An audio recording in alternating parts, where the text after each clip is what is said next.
Nancy Lamb created the Lamb method for writing a scene, and it is absolutely brilliant. She's the author of 44 books, so she kind of knows what she's talking about, including the one that this method was drawn from called The Art and Craft of Storytelling. There are 10 steps to this method, and the last 3 are the most important, so we're going to build up to those. Number 1, avoid dead ends. So one of the primary goals of a scene is to get your reader excited to read the next scene. A dead end scene is basically when the reader doesn't want to read anymore. It doesn't give the reader anything to look forward to. So to solve a dead end scene, what you need is some kind of forwarding device. A forwarding device is basically something that entices the reader to keep reading. And here are 3 examples of forwarding devices. 1, a piece of new information. At the end of Game of Thrones Book 1, we get the new information that dragon eggs can actually hatch, which means Daenerys just came into some serious power. And it also really makes the reader want to get to the next stage of the story. 2, a decision made but not yet acted upon. In the Hunger Games, there's this moment where Katniss and Peeta decide instead of killing each other, they're going to eat the poisonous berries. Once that decision is made, but they haven't yet done it, there's this huge tension for the reader. And the longer you stay in that tension, the more of a forwarding device this is. Or 3, a new complication. In the Da Vinci Code, just as Langdon thinks he's investigating this, routine murder, he finds his own name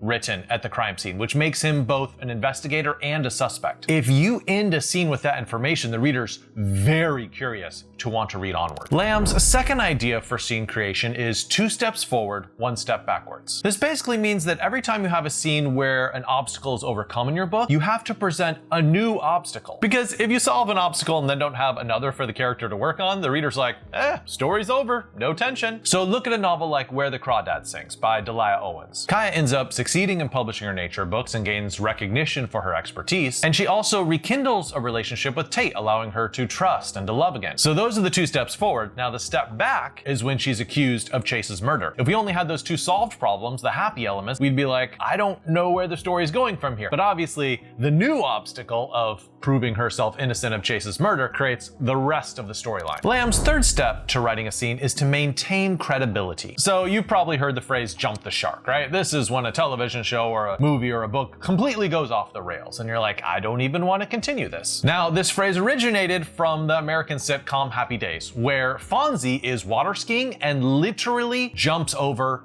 a shark. Cue gigantic eye rolling from all the viewers. Like, come on, really? So how do you maintain credibility? How do you make the reader believe that what you're telling them in this story seems like it's plausible? Well, one way to do that is to prepare the reader for things that are going to happen later. In Stranger Things, do you remember the very first time that Eleven used her powers? It wasn't something crazy. It wasn't something outlandish. It was to stop a fan. Not exactly groundbreaking psychokinesis. But what that does is it prepares us for the grandiose things that she does later, like flipping a van over. If we saw her flip over a van first, it would make it harder to believe. When you have something surprising happen in a scene, you need to lay the foundation for it in previous scenes, so when we get there, we're ready for that crazy event to happen. Lamb's fourth step in writing a scene is to create credible motivation. So you've probably heard this before, where actors go, "What's my motivation?" And when Alfred Hitchcock got asked this, he used to say, "Your salary." But actors are right in this situation, because characters need reasons for what they're doing. In The Great Gatsby, Gatsby's motivation is love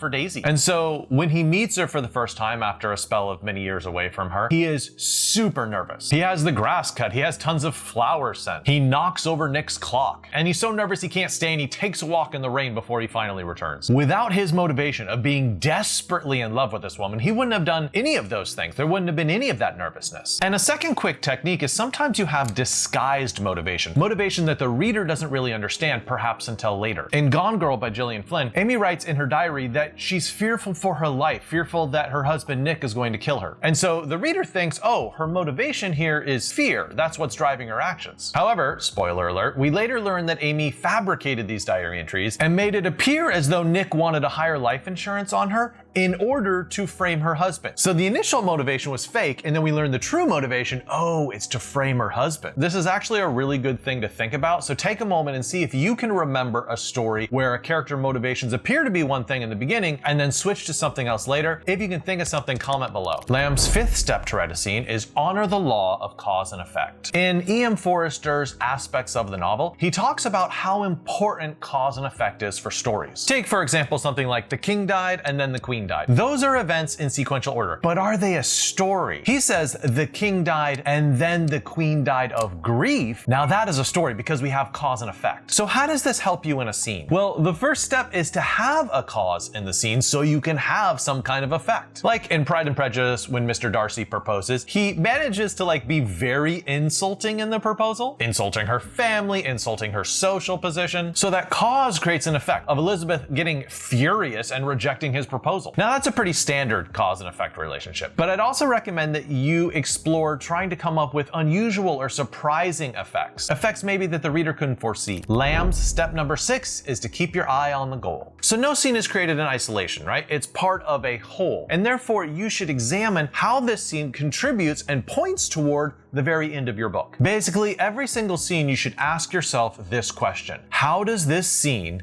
get the reader closer to the ending? If you can remove the scene and the story still works, then at least consider maybe you should delete it or revise it so it is contributing in some way. Now, of course, there are exceptions, right? There are scenes that are primarily about character building, and those are really valuable. There are scenes which are designed for comedic effect, and you don't want to get rid of those. But most scenes probably will be building toward the climax and the ending of your story. Lamb's 7th step is a wonderful one. It is to remind the reader of the central conflict. The central conflict in your book shouldn't be dropped, for a chapter or two. And you think, oh, I wouldn't do that. But as an editor, I read books all the time where I'm like, I think you lost sight of the overall arc of the story here. And it just happens for a chapter or two, but that can be really disorienting for the reader. One of the central conflicts in Breaking Bad is whether Walter White is doing all this meth selling for his family, which is what he says, or whether he's doing it really for power and his own ego. And there's a scene in the episode Ozymandias where after a shootout, Walter White is rolling this barrel full of money through the desert. And he passes by a pair of khaki pants that he actually took off in the very first episode of the entire show. I think that scene beautifully illustrates the whole arc of Walter White's journey, from when he did have good intentions and was trying to do something to help others, and then shifted all the way into this power-hungry drug kingpin who has really lost his moral compass. The pants are who he used to be. Rolling a barrel full of money is where he's ended up. The 8th step in Nancy Lamb's method to writing a scene is to conjure up interesting obstacles. A good rule of thumb is to refrain from solving obstacles as soon as you present them. For instance, if you have an obstacle in a scene, you don't fix it by the end of that scene, you fix it maybe the next scene or 2 scenes from then. What that does is it keeps the tension alive. Now, what we're not talking about here is story-wide obstacles. When Bill Murray is stuck in the same exact day in Groundhog Day, that's an obstacle that he has to go through the entire story to finally solve. No, we're talking more about scene-level obstacles, minor obstacles in the whole course of the story. For instance, in The Hunger Games by Suzanne Collins, we have Katniss who's suffering from dehydration. That's the obstacle. She's searching for water, she's struggling to find water. She knows there must be water because all the game makers wouldn't let everyone die of dehydration because that would be not very exciting. And then Haymitch sends a present which contains nothing. Now, here we have a bit of a puzzle, right? And so the solution to this obstacle is Katniss figuring out this is a clue. It's a clue that I must be close to water because he sent nothing. Now, this is an interesting obstacle because when you think of the Hunger Games, you think of people trying to kill each other. You don't think that,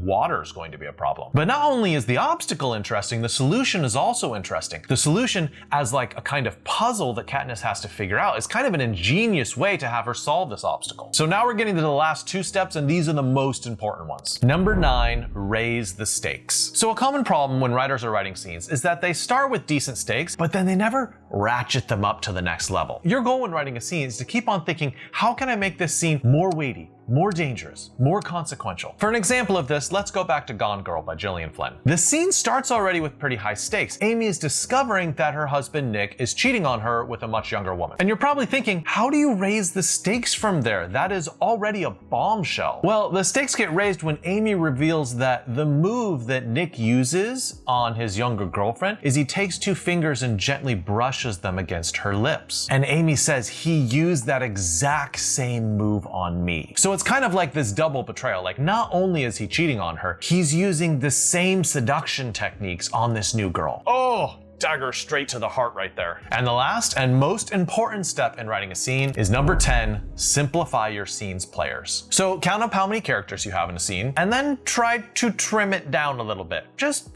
cut maybe 1 or 2 off. If you're really resistant to doing that, then consider this trick. Have one character be unnamed rather than giving them a name. For instance, if they're buying food from somewhere, instead of naming the waitress, instead just have that waitress be unnamed. It makes it feel like for the reader that there's fewer characters characters in the scene because they know they only have to pay attention to characters who actually have a name. Now, the reason why this is very important for scene writing is because readers spend a lot of time figuring out, whose scene is this? Like, what's important in the scene? What should I pay attention to? And if you have like a bunch of different characters doing a whole bunch of different things, sometimes it's difficult for the reader to figure out like, what's going on here? And this isn't something that just beginning writers do, right? The most famous writers also do this. J.K. Rowling actually had a character named Pyrites, whose name means Fool's Gold. He was a servant of Voldemort, and he was gonna meet with Sirius in front of the Potter's house, but J.K. Rowling just decided to simplify the storyline and just do away with him. If you can streamline your scene by cutting a character, it's often a good idea to do it. All right, my dog Roxy is gonna be in the end of this video where I remind you to like, subscribe, and leave a comment.